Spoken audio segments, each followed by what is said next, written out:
Guys, അപ്പോൾ ഇന്ന് നമുക്കൊരു കുക്കിംഗ് വീഡിയോ ആയില്ല. അപ്പോൾ എന്തായാലും ഞാൻ അങ്കത്തട്ടിലേക്ക് ഇറങ്ങിയിട്ടുണ്ട്. അപ്പോൾ നമുക്ക് ഉണ്ടാക്കാൻ പോകുന്നത് നല്ല നോർത്ത് ഇന്ത്യൻ സ്റ്റൈലിൽ നല്ല ചന മസാല കറിയാണ്. അപ്പോൾ അതെങ്ങനെ ഉണ്ടാക്കാമെന്നൊന്ന് നമുക്ക് നോക്കിയിട്ട് വരാം കേട്ടോ.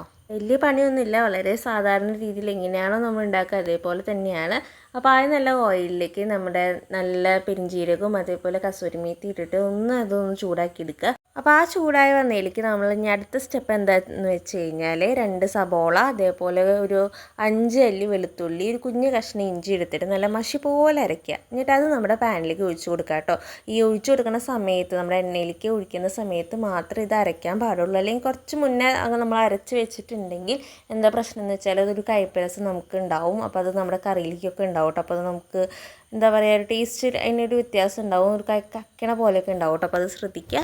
അതിലേക്ക് 2 പച്ചമുളക് നീളനെ കീറിയിടുക കേട്ടോ. അതിലേക്ക് ശേഷം കുറച്ച് ഉപ്പ് ഇടുക, നമ്മുടെ സവോളയ്ക്ക് വേണ്ട അത് വാടാൻ വേണ്ടിയിട്ടുള്ള ഉപ്പ് ഇടുക. കാരണം നമ്മൾ കടല വേവിക്കാൻ വെക്കുമ്പോൾ ഉപ്പിടും കേട്ടോ.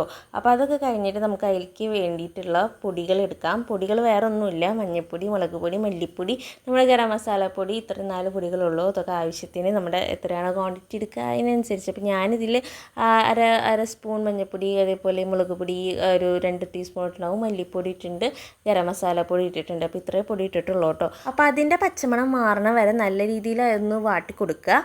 അതിന് ശേഷം 2 തക്കാളി എടുത്തിട്ട് നന്നായിട്ട് മിക്സിയിലിട്ട് അടിച്ചിട്ട് അതാണ് കേട്ടോ പിന്നെ ഒഴിച്ച് കൊടുക്കുന്നത്.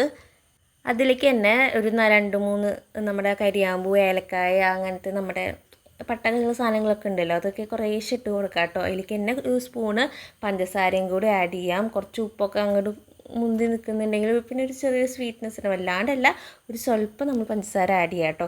അത് ഇനി നന്നായിട്ടൊന്ന് മിക്സ് ചെയ്യുക. നമ്മുടെ തക്കാളിയൊക്കെ ഇട്ട് നല്ല രീതിയിൽ വെന്ത് ഇതാവണം. ഇനി നമ്മളിത് മൂടി വെച്ചിട്ടൊന്ന് വേവിക്കും. അപ്പം പിന്നെ അത് തുറക്കുമ്പോൾ നല്ല എണ്ണയൊക്കെ മുകളിൽ ഇങ്ങനെ തെളിഞ്ഞ് വരുമ്പോൾ നമ്മുടെ കറി ഏകദേശം സെറ്റായിട്ടുണ്ട്. ഇനി അതിലേക്ക് നമ്മുടെ മെയിൻ സംഭവം നമ്മുടെ വേവിച്ച് വെച്ച കടലേനെ അതിലേക്ക് എന്താ പറയുക മിക്സ് ചെയ്യാൻ വേണ്ടിയിട്ട് അതിലേക്ക് ഇട്ട് കൊടുക്കുക. ഏകദേശം ഒരു 5-6 വിസിൽ വേണ്ടി വരും കേട്ടോ നമ്മുടെ കടല വേവിക്കാൻ.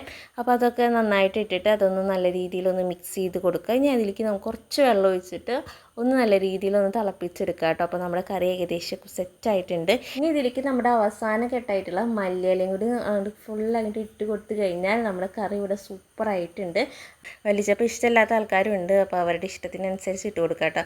അപ്പോൾ ഇത് ഉണ്ടാക്കി നോക്കാത്തവരുണ്ടെങ്കിൽ ഒന്ന് ഉണ്ടാക്കി നോക്കിക്കോളൂ, നല്ല ടേസ്റ്റാണ്. അപ്പോൾ ഇത്രയേ ഉള്ളൂ ഇന്നത്തെ വീഡിയോ. Bye bye.